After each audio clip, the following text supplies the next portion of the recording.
Hello friends. मैं आदर्श Vishwakarma Allahabad university का एक मैथमेटिक्स का स्टूडेंट हूँ। अब मैं आप लोगों को, क्योंकि यहाँ पे बहुत बच्चों को बीएससी में प्रॉब्लम होती है पढ़ने में, इसलिए मैं बीएससी की चीजें मतलब चालू करने वाला हूँ पढ़ाने के लिए, ताकि उनको काफी हेल्प मिले और प्रॉब्लम थोड़ा कम हो। तो आइए मैं रियल एनालिसिस पढ़ाने चल रहा हूँ। आइए उस पर मतलब बात करते हैं, देखते हैं क्या होता है क्या नहीं, कैसा है। हाँ तो फ्रेंड्स, आज हम स्टार्ट करते हैं लैंग्वेज ऑफ मैथमेटिक्स से। मैं कोशिश करूंगा कि मैं इलाहाबाद यूनिवर्सिटी के बीएससी का ही सिलेबस पढ़ाऊं। बाकी अदर यूनिवर्सिटी का मतलब मैंने देखा भी नहीं इतना अच्छे से, तो मैं मतलब इलाहाबाद यूनिवर्सिटी के बीएससी का पढ़ा रहा हूँ सिलेबस। तो लैंग्वेज ऑफ मैथमेटिक्स पे चलते हैं, देखते हैं क्या होता है। तो सबसे पहली डेफिनेशन के बारे में हम जानते हैं स्टेटमेंट। स्टेटमेंट क्या होता है कि मैथमेटिकल लैंग्वेज में हम किसी भी किसी भी सेंटेंस को, मैथमेटिकल सेंटेंस को, उसको हम स्टेटमेंट कब कहेंगे, जब उस मैथमेटिकल सेंटेंस को हम देख के ये तुरंत बता पाए कि हाँ ये ट्रू है या फॉल्स है, व्हाट एवर, मतलब हम कुछ भी कह सकते हैं कि हाँ ये ट्रू है या फॉल्स है। अगर हम किसी भी सेंटेंस को ऐसा कह सकते हैं हाँ ये ट्रू है या फॉल्स है कन्फर्मली एकदम, तब हम उसको कहेंगे कि वो स्टेटमेंट है। और अगर ऐसा नहीं कर पाते हैं, जिसमें कोई कंफ्यूजन होता है, कोई एम्बिग्युइटी रहती है, तो हम उसको जो है स्टेटमेंट नहीं कहेंगे। ठीक है, तो यही मैंने डेफिनेशन लिखी हुई है, आप जैसे कि देख सकते हैं। नाउ अब आते हैं एग्जाम्पल पे। ये है x plus y is equal to 0। ये देखते हैं ये स्टेटमेंट है कि नहीं, क्योंकि इसमें x और y दोनों वेरिएबल्स हैं, इसको हम कह ही नहीं सकते हैं कि ये स्टेटमेंट है नहीं। क्यों? क्योंकि हम इसमें नहीं कह सकते हैं कि हमारा x और y का सम जो है वो 0 हो, जरूरी नहीं है। क्योंकि अगर मैंने x मान लो कि x को मैंने 3 लिया, -3 लिया, और y को मैंने 3 लिया, तब भी सम 0 हो रहा है। लेकिन अगर मैंने x को 5 ले लिया और y को 3 ले लिया, तो वो 0 नहीं हो रहा है। तो यानी कि ट्रू है या फॉल्स है, इसमें एम्बिग्युइटी है, मैं कह नहीं सकता हूं, इसलिए ये एक स्टेटमेंट नहीं है। चलो फ्रेंड्स आगे देखते हैं। दूसरा एग्जांपल क्या कह रहा है कि 4 इज ए डिवाइजर ऑफ 8। ये एक स्टेटमेंट है। क्यों? क्योंकि इसको हम इजिली कह सकते हैं कि हाँ ये एक ट्रू स्टेटमेंट है। स्टेटमेंट ही नहीं है, ये एक ट्रू स्टेटमेंट है। इसमें मतलब ये तो ट्रू होगा स्टेटमेंट या फॉल्स होगा, तो ये स्टेटमेंट है। और ये कैसा स्टेटमेंट है? ट्रू स्टेटमेंट है। ओके, और आगे हम देखते हैं example number 3। 2 is the LCM of 6 and 9। ये स्टेटमेंट है, ये कि हाँ ये स्टेटमेंट है। क्यों? क्योंकि हम इसमें ट्रू या फॉल्स इजिली बोल सकते हैं। ये एक फॉल्स स्टेटमेंट है। ओके, ये एक फॉल्स स्टेटमेंट है, लेकिन ये स्टेटमेंट है और ये भी स्टेटमेंट है। तो अब हम आते हैं आगे, देखते हैं क्या होता है। Now friends, truth value of a statement. A statement मतलब कि हम किसी स्टेटमेंट को, देखो हमने जैसे कि डेफिनेशन में बताया ही था, जिस मैथमेटिकल स्टेटमेंट या सेंटेंस को हम स्टेटमेंट कब कहेंगे, जब हम उसको या तो बता दें कि ये तो वो वैल्यू ट्रूथ होगी या तो वो वैल्यू फॉल्स होगी। तो जैसे इसी हिसाब से किसी भी स्टेटमेंट को या तो उसकी ट्रूथ वैल्यू तो जो, अगर वो ट्रू स्टेटमेंट है तो हम उसको टी से डिनोट करते हैं, अगर वो फॉल्स स्टेटमेंट है तो हम उसको एफ से डिनोट करते हैं। यही उसकी ट्रूथ वैल्यू होती है उस स्टेटमेंट की। ठीक है, कंपाउंड स्टेटमेंट हम क्या किसे कहते हैं? कंपाउंड स्टेटमेंट का मतलब होता है कि जैसे कि हम 2 या 2 से अधिक मैथमेटिकल स्टेटमेंट को किसी कनेक्टिव वर्ड्स के थ्रू या किसी की चीजों के थ्रू हम एक साथ जोड़ते हैं, तब उसको कहते हैं कंपाउंड स्टेटमेंट। यानी ऐसा स्टेटमेंट जिसमें 2 या 2 से अधिक सेंटेंस इन्वॉल्व हो या स्टेटमेंट्स इन्वॉल्व हो, उन्हें हम कहेंगे कंपाउंड स्टेटमेंट। ओके फ्रेंड्स, देखते हैं तो कंपाउंड स्टेटमेंट को हम क्लासिफाई करते हैं, और ये देखते हैं कि किस पार्ट में कंपाउंड स्टेटमेंट है। पहला कंजक्शन, इसको हम इससे डिनोट करते हैं, उल्टा वी कह सकते हैं, और इसको हम पढ़ते हैं कि पी एंड क्यू। पी कोई मैथमेटिकल स्टेटमेंट है और क्यू भी कोई मैथमेटिकल स्टेटमेंट है। मान लेते हैं, जैसे एग्जांपल हम देखते हैं इसका क्या होता है कि अगर टी जो स्टेटमेंट है वो ये है कि 5 is a divisor of 10, and q statement ऐसा है कि 2 is a divisor of 10। Then p and q कैसे लिखते हैं इसको? दोनों स्टेटमेंट को हमको कंपाउंड कर दिया है, अब हमको एंड से ही दिखाना है, तो हम कैसे इस स्टेटमेंट को लिखेंगे? कैसे? 5 is a divisor of 10 and ये हमारा कंजंक्शन है, तो इसको लिखेंगे and 2 is a divisor of 10। ठीक है, ये हो सकता है कि हमारा statement P and Q true भी हो सकता है, फॉल्स भी हो सकते हैं। जो ये हमारा कंजंक्शन बना है वो ट्रू स्टेटमेंट भी हो सकता है, फॉल्स स्टेटमेंट होता है, डजंट मैटर, लेकिन ये एक मैथमेटिकल स्टेटमेंट है। ठीक है, अब हम देखते हैं disjunction type of second type disjunction. इसको हम डिनोट करते हैं कि ये इससे डिनोट करते हैं, ये हम कह सकते हैं कि वी होता है। उसके बाद इसको कैसे पढ़ते हैं कि पी और क्यू। ओके, तो सेम स्टेटमेंट मान लेते हैं कि हमने ये लिखा, अब इसमें हमको डिसजंक्शन अगर निकालना हो पी और क्यू, देन जैसे इसको कैसे लिखेंगे वो देखते हैं हम। तो 5 इज अ डिवाइजर ऑफ 10 और 2 इज अ डिवाइजर ऑफ 10, ठीक है। तो ये होता है। अब आते हैं हम इसके ट्रुथ टेबल की बात कर लेते हैं कि दोनों के ट्रुथ टेबल हम कैसे फाइंड आउट करते हैं। तो फ्रेंड्स हम ट्रुथ टेबल की बात करते हैं, तो देखते हैं कन्वेंशन का ट्रुथ टेबल क्या है। हमने यहाँ पे लिखा एक स्टेटमेंट पी है और स्टेटमेंट पी, दो स्टेटमेंट हम लेके चल रहे हैं। ये कंपाउंड स्टेटमेंट है, तो हम दो लेके चल रहे हैं, उसके बाद आगे देखते हैं। तो ये जो हमने पॉसिबिलिटी लिखी है दोनों स्टेटमेंट्स की, ये सारी की सारी पॉसिबिलिटी है कि अगर स्टेटमेंट ट्रू हुआ और हमारा जो पी भी ट्रू है क्यू भी ट्रू है, तब हमारा पी एंड क्यू क्या आता है। क्यू हमारा ट्रू है, क्यू हमारा फॉल्स है, तब हमारा पी एंड क्यू क्या आता है, पी फॉल्स है। मतलब दोनों स्टेटमेंट की हमने पॉसिबिलिटी रखी की है कि एक स्टेटमेंट ट्रू एक फॉल्स, दोनों ट्रू दोनों फॉल्स, ऐसे करके सारी पॉसिबिलिटी चेक करके हमने दिखा रहे हैं कि कैसे होता कैसे है कि पी एंड क्यू कैसे निकलते हैं या पी और क्यू कैसे निकलते हैं। तो उसका वही है ट्रूथ टेबल। देखते हैं, तो अगर हमने ट्रू लिया तो ये हमारा पी एंड क्यू क्या आता है, ट्रू। यानी कि एंड के केस में अगर दो के दोनों स्टेटमेंट ट्रू होंगे तभी हमारा पी जो हमारा कंजंक्शन या एंड आता है पी एंड क्यू का वो ट्रू आएगा। अदर केस में हमारे फॉल्स स्टेटमेंट बन जाएंगे। लेकिन इंडक्शन और डिडक्शन में क्या होता है, और में जो भी हमारी पॉसिबिलिटी है उसमें से अगर कोई भी एक ट्रू हो जाएगा तो हम उसको कह देंगे कि हमारा स्टेटमेंट ट्रू है। ओके फ्रेंड्स, कहिए तो एग्जांपल लेके देख लेते हैं हम। चलिए एग्जांपल लेके देखते हैं क्या होता है। तो एग्जांपल्स हम फ्रेंड्स हम लेके चलते हैं, एग्जांपल देखते हैं। तो हमने एक टी स्टेटमेंट लिया, जिसको स्टेटमेंट क्या है हम पढ़ के देखते हैं कि 2 इज अ डिवाइजर ऑफ 6। ये मानते हैं ये ट्रू स्टेटमेंट है। हम मैथमेटिक्स के स्टूडेंट इतना तो पता ही है, ये एक ट्रू स्टेटमेंट है। और एक अनदर हम स्टेटमेंट ले रहे हैं क्यों, वो क्या है कि 4 इज अ डिवाइजर ऑफ 6, क्योंकि 4 6 का डिवाइजर होता है ये, तो एक फॉल्स स्टेटमेंट है, हम इसको क्लियरली कह सकते हैं। अब देखते हैं कि पी एंड क्यू क्या होता है। 2 and 4 is a divisor of 6, no, it is a false statement.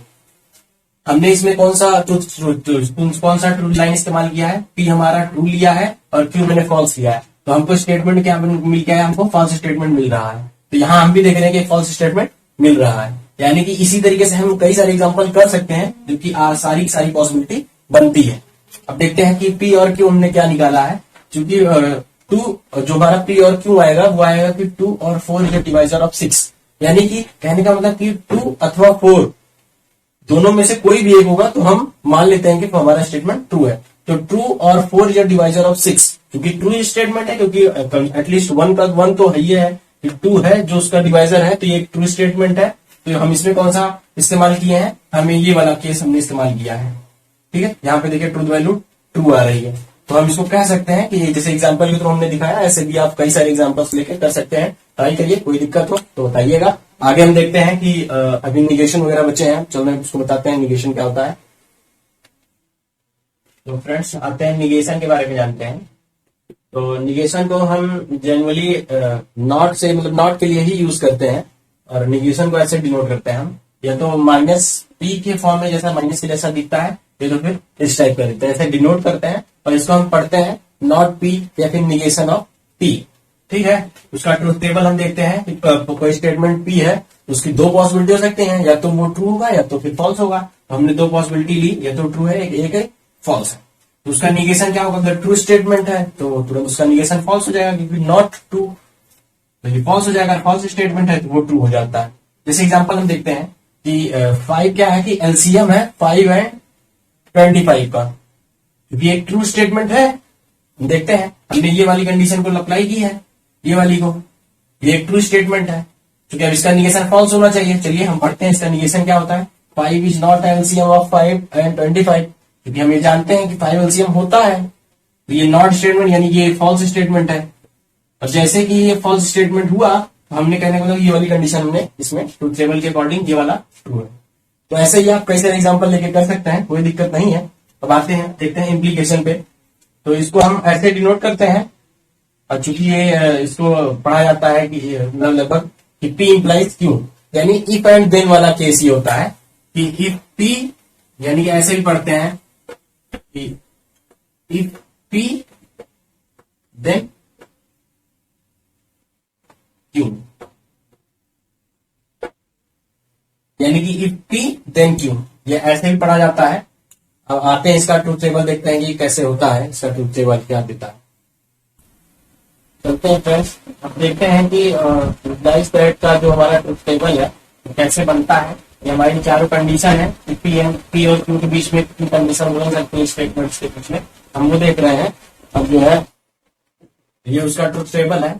अगर पी हमारा ट्रू है और क्यू फॉल्स है, यानी कि कभी भी ट्रू स्टेटमेंट फॉल्स स्टेटमेंट को इम्प्लाई करेगा, तो जो मिलेगा वो एक फॉल्स स्टेटमेंट मिलेगा। बाकी सारे केसेस में हमारे ट्रू आ रहे हैं। जैसे हम एक एग्जाम्पल लेके करके देखते हैं कि हम एग्जाम्पल से ज्यादा अच्छा सीख पाते हैं। तो मैंने मान लीजिए कि पी एक स्टेटमेंट लिया है कि एक्स इज इक्वल टू 2, ये एक ट्रू स्टेटमेंट है। तो अब क्या करता है, क्यू एक स्टेटमेंट, अनदर स्टेटमेंट है x square is equal to 16, ठीक है। तो ये एक फॉल्स स्टेटमेंट हम मानते हैं, ठीक है। अब पी इंप्लाइज क्यू हमारा क्या है कि अगर if x is equal to 2 then x square is equal to 16, क्योंकि हम पता ही है कि एक फॉल्स स्टेटमेंट है। अगर एक्स 2 है तो एक्स स्क्वायर 16 कैसे हो सकता है, एक्स स्क्वायर 4 होगा, क्योंकि ये फॉल्स स्टेटमेंट है। तो हम यही देखेंगे कि ये हमारा पी जो है वो ट्रू स्टेटमेंट है। अगर हम एक्स को 2 लेके चलते हैं, पहले से ही फिक्स करके चलते हैं, तब हमारा एक्स स्क्वायर 16 फॉल्स स्टेटमेंट आएगा ही आएगा। हमने एक एक्स को फिक्स लेके ही चला है कि हाँ एक्स इज इक्वल टू 2 हम लेके चल रहे हैं, वो एक ट्रू स्टेटमेंट है। अब हम क्यों हमारा फॉल्स हो जाएगा ऑटोमेटिकली, एक्स स्क्वायर 4 होता है क्योंकि हमको पता ही है। तो कंट्रा पॉजिटिव देखते हैं कि पी इंप्लाइज क्यू का ही कंट्रा पॉजिटिव निकलता है। तो इंप्लाइज दैट अगर है, इंप्लीकेशन है कोई, उसका कंट्रा पॉजिटिव क्या होता है कि minus Q implies minus P, यानी negation of Q implies negation of P, ऐसे डिनोट करते हैं इसको। अब देखते हैं यही इसी क्वेश्चन का हम कंट्रा पॉजिटिव निकालने की कोशिश करें अगर, तो कैसे निकलते हैं। पहले हमको निगेशन ऑफ क्यू लिखना पड़ेगा। तो क्यू का निगेशन यानी क्यू का नॉट, एक्स स्क्वायर एक स्टेटमेंट है। अब इसका निगेशन कैसे निकालेंगे, एक्स स्क्वायर इक्वल टू 16 का, तो एक्स 16 के बराबर नहीं है, इसका निगेशन यही है। तो एक्स स्क्वायर जो है वो 16 के बराबर नहीं है, यानी if x square is not equal to 16 then x is not equal to 2। यहाँ पे निगेशन आप पी लेना, पी का निगेशन क्या होता है, एक्स इज इक्वल टू 2। अगर पी स्टेटमेंट है तो उसका निगेशन क्या होगा कि एक्स 2 के बराबर नहीं है। तो हमारा जो कंट्रा पॉजिटिव स्टेटमेंट बना वो यही बना कि if x square is not equal to 16 then x is not equal to 2। Okay, अब आते हैं आगे डबल इंप्लीकेशन पे। तो फ्रेंड्स हम डबल इंप्लीकेशन को समझते हैं। डबल इंप्लीकेशन यानी इफ एंड ओनली, इसको इस तरह से हम डिनोट करते हैं, ठीक है। तो हम इसको कैसे पढ़ते हैं कि P if and only Q. अब इसके ट्रूथ टेबल पे हम आते हैं, उसके बाद देखते हैं इसका ट्रूथ टेबल क्या होता है। ऐसे ट्रूथ टेबल होते हैं, ये हमारा है P if and only if का। कि अगर ये पी हमारा ट्रू है, क्यू भी ट्रू है, तो if P if and only true. ये देखो, ये तो क्योंकि ये इसको हम क्या लिख सकते हैं कि ये दोनों केसेस दोनों साइड से पॉसिबल है, यानी कि P if and only Q का मतलब ये होता है कि पी क्यू को भी इम्प्लाइज करे और क्यू पी को भी इम्प्लाइज करे। यानी कि अब हम शो करते हैं डबल इम्प्लीकेशन, ठीक है, यानी पी क्यू को इम्प्लाइज करे और क्यू पी को इम्प्लाइज करे। तो अगर हम इसको देखते हैं कि कैसे ये दोनों स्टेटमेंट एक साथ ही हैं कि P implies Q and Q implies P, ये पी इफ एंड ओनली भी है। उसको हम कैसे देखते हैं, चलते हैं प्रूव करके देखते हैं क्या होता है। कि ये 4 पॉसिबिलिटीज हैं पी और क्यू के लिए, और हम P if and only Q का ट्रूथ टेबल ये होता है। ये 2 जगह फॉल्स होते हैं और 2 जगह ट्रू, यानी कि जब दोनों ट्रूथ वैल्यूज सेम होंगे तो हमारा स्टेटमेंट हमारा ट्रू होगा। अगर कोई एक ट्रूथ मतलब अलग अलग ट्रूथ वैल्यूज होंगी तो हमारा स्टेटमेंट फॉल्स होगा। ये उसके केसेस है। अब हम देखते हैं कि ये स्टेटमेंट हमारा प्रूव कैसे करते हैं कि हाँ ये दोनों बराबर ही है। तो चल के देखते हैं, यहाँ पे लिख देते हैं P if and only Q, ये दोनों स्टेटमेंट बराबर। चलो, पी इम्प्लाइज क्यू, अभी इसके पहले जबकि मैंने पढ़ा चुका है। पी इम्प्लाइज क्यू का टेबल ऐसे बनता है, ये कंडीशन हो तो ये हो तो ये, अगर ट्रू और फॉल्स हो तो फॉल्स होता है, बाकी सारे केसेस में ट्रू होते हैं। क्यू इम्प्लाइज क्यू, जब हमारा स्टेटमेंट ट्रू स्टेटमेंट फॉल्स को कभी इम्प्लाइज नहीं करता। अगर ट्रू अगर फॉल्स को इम्प्लाइज कर रहा है तो वो एक फॉल्स स्टेटमेंट होता है। तो हम देखते हैं कि क्यू इम्प्लाइज पी, यानी कि हम इसको इससे लेके चलेंगे कि हमारा क्यू अगर ट्रू है वो फॉल्स स्टेटमेंट को इम्प्लाई करता है तो स्टेटमेंट हमारा फॉल्स मिलता है, बाकी सारे केसेस में ट्रू मिलते हैं। अब ये चूंकि एंड है, इन दोनों के बीच में एंड है। एंड कब हमारा जब ट्रू देता है, जब दोनों वैल्यूज ट्रू हो। अगर कोई एक वैल्यू फॉल्स है तो वो हमेशा फॉल्स ही देता है। ये दोनों ट्रू है इसलिए ट्रू हो गया, इसमें से कोई एक फॉल्स है इसलिए ये फॉल्स हो गया, ये भी फॉल्स था एक इसमें से, ये भी फॉल्स हो गया। ये दोनों ट्रूथ वैल्यू ट्रू है इसलिए ट्रू हो गया, ठीक। तो ये इससे हमको ये और ये दोनों देखते हैं, ये दोनों हमारा जो ट्रूथ वैल्यूज है सेम टू सेम आ रही है, यानी इसका मतलब कि ये दोनों बराबर है। तो इससे हमने ये प्रूव कर लिया कि ये बराबर होता है। अब आते हैं टोपोलॉजी किसको कहते हैं, हम देखते हैं। अगर जैसे कि हमने मैथमेटिकल स्टेटमेंट सब अच्छे से पढ़ना सीख चुके हैं, ये बड़े बड़े मैथमेटिकल स्टेटमेंट वगैरह हमने पढ़ रखे हैं, पढ़ा भी है, तो इसका मतलब यह है कि टोपोलॉजी उसको हम तब टोपोलॉजी तो काफी मिसिंग की चीजें हैं। टैटोलॉजी, तो उसको हम टैटोलॉजी तब कहेंगे, टैटोलॉजी, जब उसकी सारी ट्रूथ वैल्यूज जो ये अलग अलग आ रही हैं, वो सारी की सारी पॉसिबिलिटी केवल ट्रू की हो। यानी कि यहाँ पे देखो ये फॉल्स आ गया, यहाँ भी फॉल्स हो गया, तो ये हमारी जो एक भी पॉसिबिलिटी ऐसी ना हो कि जब वो फॉल्स स्टेटमेंट दे, तब हम उसको कह देंगे कि हमारा ये टैटोलॉजी है। अगर सारे के सारे ट्रूथ वैल्यूज की पॉसिबिलिटी हमेशा ट्रू आएगी तो हम उसको कहेंगे वो टैटोलॉजी है। अगर नहीं आती है तो हम उसको कहेंगे टैटोलॉजी नहीं है। लेकिन अगर सारी की सारी ट्रूथ वैल्यूज फॉल्स हो गई तो हम उसको कहेंगे कंट्राडिक्शन कहेंगे हम उसको। यानी कि इससे हमको क्या सीखने को मिला कि सारी की सारी ट्रूथ वैल्यूज ट्रू है तो टैटोलॉजी, और अगर सारी की सारी ट्रूथ वैल्यू फॉल्स है तो हम कंट्राडिक्शन। इससे हम ये चीज इंप्लाई कर सकते हैं, कह सकते हैं कि जो हमारा निगेशन होता है टैटोलॉजी का वो कंट्राडिक्शन होता है, और कंट्राडिक्शन का निगेशन टैटोलॉजी होती है। ठीक है फ्रेंड्स, तो हम आगे आते हैं, देखते हैं कुछ क्वेश्चन वगैरह करते हैं क्या होता है। तो फ्रेंड्स, अगर कुछ और मैथमेटिकल वो हमारे सिंबल्स हैं जिसके हम निगेशन वगैरह जाने, क्योंकि इस चैप्टर्स में बहुत जरूरी है, क्योंकि मे भी हो सकता है कि टैटोलॉजी में ना, इस टैटोलॉजी में हम यूज ना करें, लेकिन हमको पता होना चाहिए कि और भी मैथमेटिकल स्टेटमेंट्स में कुछ चीजें हैं जो डिस्टर्ब करती हैं बच्चों को। मैं देखता हूँ, तो देखते हैं ये क्या होता है कि अगर जैसे फॉर ऑल कहीं मिल गया, कोई फॉर ऑल जैसा स्टेटमेंट मिला किसी स्टेटमेंट में फॉर ऑल, अगर हमको उस स्टेटमेंट का निगेशन निकाल रहे हैं तो फॉर ऑल का जो भी निगेशन होता है वो हमारा देयर एग्जिस्ट होता है, और देयर एग्जिस्ट का जो निगेशन होता है वो हमारा फॉल्स होता है, फॉर ऑल होता है। ठीक है, चीजें एक दूसरे के निगेशन में, अगर फॉर ऑल है तो उसका निगेशन, यानी कि सारे के साथ, जैसे हम कह दें कि for all x belong in are, तो इसका मतलब कि मतलब मानते हैं जैसे कि कह रहा है कि for all x satisfy this equation, तो उसका निगेशन क्या होगा कि देयर एग्जिस्ट एक्स जो which is not satisfy this equation, इसका निगेशन यही हुआ। यानी कि अगर जहां पे कोई चीजें सारी चीजें अगर होल्ड हो रही हैं तो उसका निगेशन क्या होगा, कम से कम एक ऐसा मिलना चाहिए या एक ऐसा होना चाहिए जो उसको होल्ड ना करता हो, यही उसका निगेशन हुआ। तो जहां जहां फॉर ऑल होता है उसका निगेशन देयर एग्जिस्ट, और जहां जहां देयर एग्जिस्ट होता है उसका निगेशन फॉर ऑल करते हैं। ठीक है, अब if and only leaf case के लिए हम एग्जांपल देखते हैं। तो एक कि जो अभी हमने truth table if and only leaf case का पढ़ा था, यानी डबल इम्प्लीकेशन का, कि अगर मान लेते हैं कि उसका मैंने एग्जांपल नहीं दिया था इसलिए मैंने एग्जांपल दे देता हूं कि P है, अगर P एक इक्विलेटरल ट्रायंगल है एबीसी, P स्टेटमेंट है, एबीसी एक इक्विलेटरल ट्रायंगल है, Q एक स्टेटमेंट है कि सारे के सारे एंगल एबीसी के वो क्या है, इक्वल हो, यानी कि कह सकते हैं कि 60 डिग्री, क्योंकि ट्रायंगल है और ट्रायंगल में सारे एंगल इक्वल हो, 3 एंगल होते हैं, सारे इक्वल है, यानी कि 60 पड़ गया एक। तो हम इफ एंड वन लीफ कैसे निकलेगा कि इफ अ ट्रायंगल, यानी कि a triangle is equilateral triangle if and only if all angles are 60 degree. ठीक है, क्योंकि ये ट्रू स्टेटमेंट है, ये भी ट्रू है, तो इफ एंड वन लीफ से हमारा जो भी मिला वो ट्रू स्टेटमेंट मिला। ठीक, ओके। चलिए फ्रेंड्स, हम ये क्वेश्चन लेते हैं, काफी बड़ा सा, दिखने से बहुत कॉम्प्लिकेटेड सा क्वेश्चन है, हम इसको इजिली कर सकते हैं। देखते हैं क्या होता है।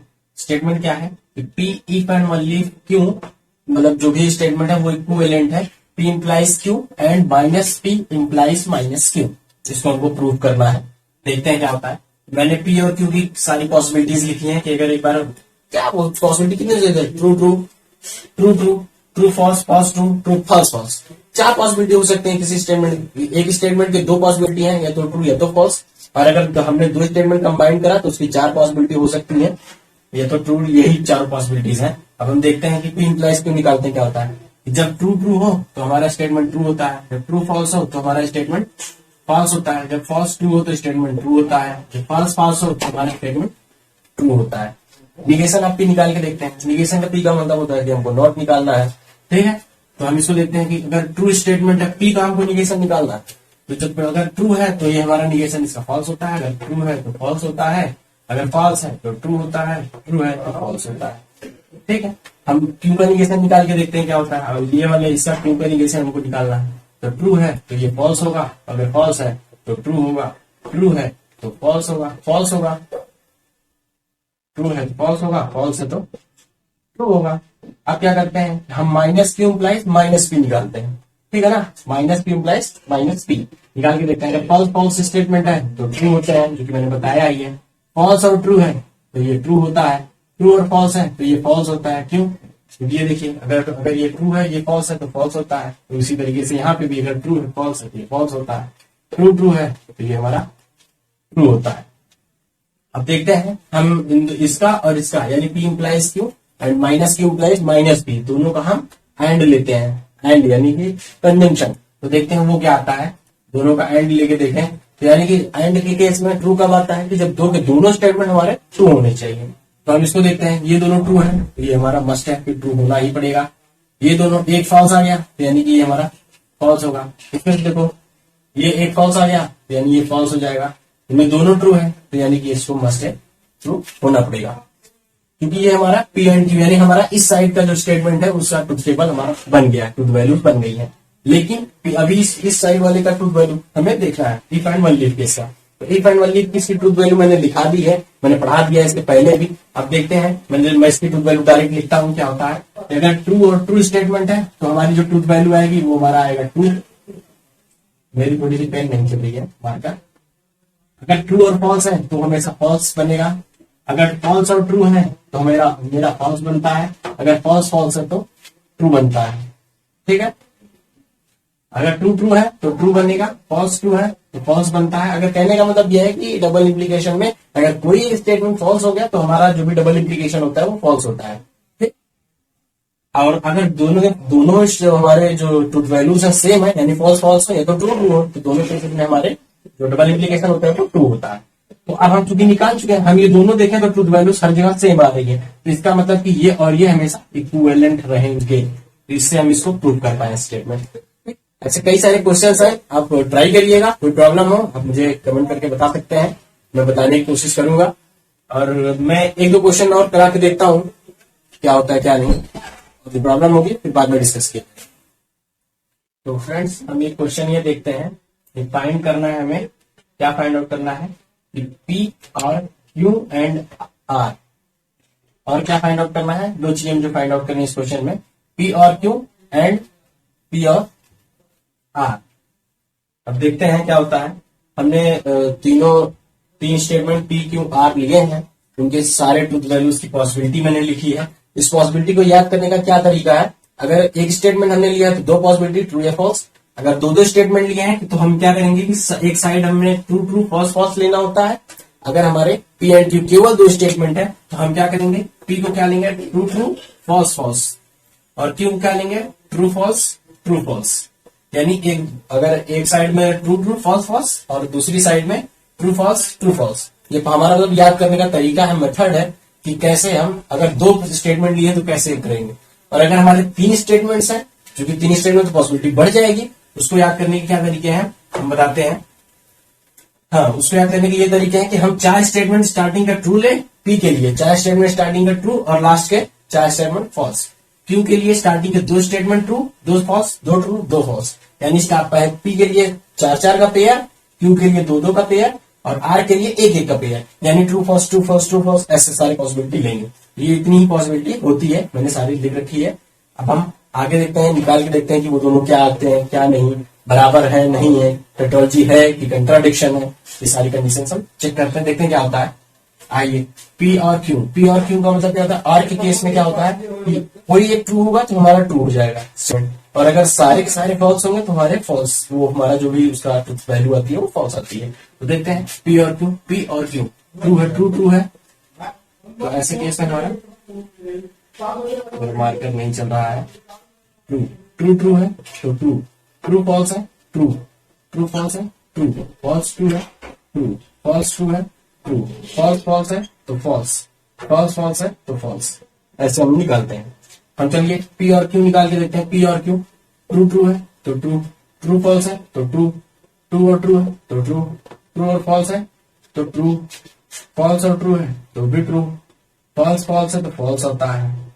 ये देखिए फॉल्स और फॉल्स, फॉल्स आता है, फॉल्स और ट्रू ट्रू आते हैं, फॉल्स और फॉल्स फॉल्स स्टेटमेंट आता है। ठीक, चलिए हम आगे बढ़ के देखते हैं Q और Q है, यहाँ पे देखिए ध्यान से देखिएगा Q एंड R। एंड के केस में क्या होता है कि हमारी दोनों वैल्यूज को ट्रू होना पड़ेगा, मस्ट है, तभी हमारा स्टेटमेंट ट्रू होगा, वरना फॉल्स हो जाएगा। तो हम ये देखते हैं Q है, ये R है, इसका एंड निकालते हैं, दोनों वैल्यूज ट्रू है, यानी ऐसे केस में हमारा स्टेटमेंट ट्रू आएगा। इसमें देखो एक फॉल्स आ गया तो यानी स्टेटमेंट फॉल्स आएगा। इसमें भी एक फॉल्स आ गया, स्टेटमेंट फॉल्स आएगा। इसमें भी देखो दोनों फॉल्स है तो स्टेटमेंट फॉल्स। इसमें दोनों ट्रू है तो स्टेटमेंट ट्रू। इसमें देखो एक फॉल्स आ गया तो स्टेटमेंट फॉल्स। इसमें भी एक फॉल्स आ गया, स्टेटमेंट फॉल्स। इसमें देखो दोनों फॉल्स है तो स्टेटमेंट फॉल्स। कितना इजी है निकालना, आप कर सकते हैं, आप ट्राई करिएगा, आप कर लेंगे। हम देखते हैं इसको निकालने की कोशिश करते हैं, यानी इस स्टेटमेंट को और इस स्टेटमेंट को, सॉरी इस स्टेटमेंट को और इस स्टेटमेंट को, दोनों का हमको एंड लेना है। ध्यान से देखिएगा, हमको एंड लेना है। हम दोनों स्टेटमेंट का एंड लेते हैं। एंड के केस में दोनों के दोनों हमारे ट्रू होने चाहिए, तभी हमारा स्टेटमेंट ट्रू होता है, वरना फॉल्स जाता है। तो इन दोनों के बीच में हमको एंड लेना है, तो यानी कि ये दोनों ट्रू है तो ट्रू, दोनों ट्रू है तो भी ट्रू, दोनों ट्रू है तो भी ट्रू, ये दोनों भी ट्रू है तो ट्रू, ये भी दोनों ट्रू है तो ट्रू। इसमें से देखो ये फॉल्स आ गया तो ये हमारा स्टेटमेंट हो जाएगा फॉल्स। यहाँ पे भी फॉल्स आ गया तो ये हमारा स्टेटमेंट हो जाएगा फॉल्स। यहाँ पे दोनों फॉल्स है तो ये स्टेटमेंट आएगा फॉल्स। लिखा? ऐसे निकालते हैं। अब हम निकालते हैं P और Q, यानी P और ये वाला P Q एंड R, इन दोनों को हम निकालते हैं, इन दोनों का और निकालते हैं। और का मतलब क्या होता है कि दोनों में से कोई एक ट्रू हो तो वो स्टेटमेंट ट्रू हो जाता है। ठीक है, तो इन दोनों में देखो ये दोनों स्टेटमेंट में ट्रू ही है तो ट्रू आएगा। यहाँ पे ट्रू है, यहाँ के देखो स्टार्टिंग में चारों ट्रू है, तो यानी कि कोई भी एक ट्रू होगा तो हमारा और कहता है कि हमारा ये ट्रू हो जाएगा। और का केस है, तो जहां से कोई भी एक ट्रू हो तो वो ट्रू हो जाता है। ऐसे केसेस में हम क्या करेंगे, इसमें से चारों ट्रू है तो हम चारों पॉसिबिलिटी लिख दे रहे हैं, ये ट्रू ही आनी है। ट्रू ट्रू ट्रू, चार पॉसिबिलिटी ट्रू की मिल गई। अब हम आगे देखते हैं, यहाँ पे सारे के सारे फॉल्स। अगर इसमें से कोई भी एक हमारा ट्रू मिल जाएगा तो हमारा काम बन जाएगा। इसमें से स्टार्टिंग के चार पॉसिबिलिटी के बाद देखो एक पॉसिबिलिटी में ट्रू है तो यानी ये भी ट्रू है, मस्ट है। बाकी सारे फॉल्स, यहाँ भी देखो तीनों फॉल्स, ये भी तीनों फॉल्स, तो हमारा स्टेटमेंट भी फॉल्स आ जाएगा। तो ऐसे केसेस में हमने देखा, हम दोनों निकाल चुके हैं। ठीक है, और हम एक और खासियत, हम खास बात हमने क्या देखा कि दोनों की दोनों जो हमारी ट्रुथ वैल्यूज हैं वो दोनों सेम आ रही हैं। यानी इसका मतलब ये दोनों ही स्टेटमेंट हमारे जो है वो एक दूसरे के इक्विवेलेंट है। एंड ये कहने का मतलब कि हमने इसको निकाला और हमको ये क्या मिला, ये दोनों स्टेटमेंट एक दूसरे के इक्विवेलेंट है। और हम अगर ध्यान से देखें तो कहीं ना कहीं ये एसोसिएटिव लॉ भी होल्ड कर रहा है। एंड और जो होता है वो एक दूसरे के एसोसिएटिव लॉ को होल्ड कर रहा है। देखो अगर हम देखें तो एसोसिएटिव की प्रॉपर्टी होल्ड करिए। एसोसिएटिव की प्रॉपर्टी क्या होती है कि एसोसिएटिव कब हम कहते हैं किसी को, यानी कि ए, जैसे हम एक प्लस और डॉट के रिस्पेक्ट में देखें तो एसोसिएटिव क्या होता है कि अगर ए इंटू बी प्लस सी है तो वो क्या हो जाता है, ए इंटू बी प्लस ए इंटू सी।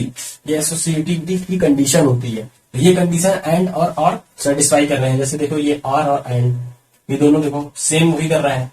यहाँ पे अगर हम मानते हैं कि और है और यहाँ पे एंड है तो यहाँ पे भी और हो जाएगा और यहाँ पे एंड हो जाएगा, यहाँ पे भी और हो जाएगा। देखो तो ये होल्ड हो रहा है। तो ये कह सकते हैं कि हम एसोसिएटिव भी है और इसे हमने प्रूव कर लिया। ठीक फ्रेंड्स, हम एक दूसरा क्वेश्चन लेते हैं कि अगर हमको निगेशन निकालना हो इस टाइप के स्टेटमेंट्स का, कि जहां पे स्टेटमेंट क्या है कि for all epsilon positive there exist a delta positive such that mod of fn minus f less than epsilon whenever x minus a less than delta. तो हमको इसका निगेशन, अगर इस पूरे मैथमेटिकल स्टेटमेंट का अगर हमको निगेशन निकालना हो, ये पूरा एक मैथमेटिकल स्टेटमेंट है यहाँ से यहाँ तक का, अगर हमको इसका निगेशन निकालना हो तो हम इसका निगेशन कैसे निकालते हैं। हम चूंकि इसके पहले वाले क्लास में इसी के पहले मैंने बता चुका है कि जहां जहां पे फॉर ऑल हो वहां हमें देयर एग्जिस्ट करना है और जहां जहां देयर एग्जिस्ट हो वहां हमें फॉर ऑल करना है। ठीक है, तो हम इसको निगेशन निकाल के देखते हैं क्या होता है। इसका निगेशन क्या आएगा कि there exist delta positive comma for all there exist epsilon positive for all delta positive such that mod of fn minus f less than epsilon whenever mod of x minus a greater than delta। ठीक, इसका negation ये, क्योंकि ऐसे question हमारे competition में आते रहते हैं तो मैंने सोचा एक बता देता हूं, आप ट्राई करिएगा। अगर कोई प्रॉब्लम होती है तो आप हमें कमेंट कर सकते हैं। Thank you. आज मैंने आपको टेक्नोलॉजी पढ़ा दिया, लैंग्वेज ऑफ मैथमेटिक्स।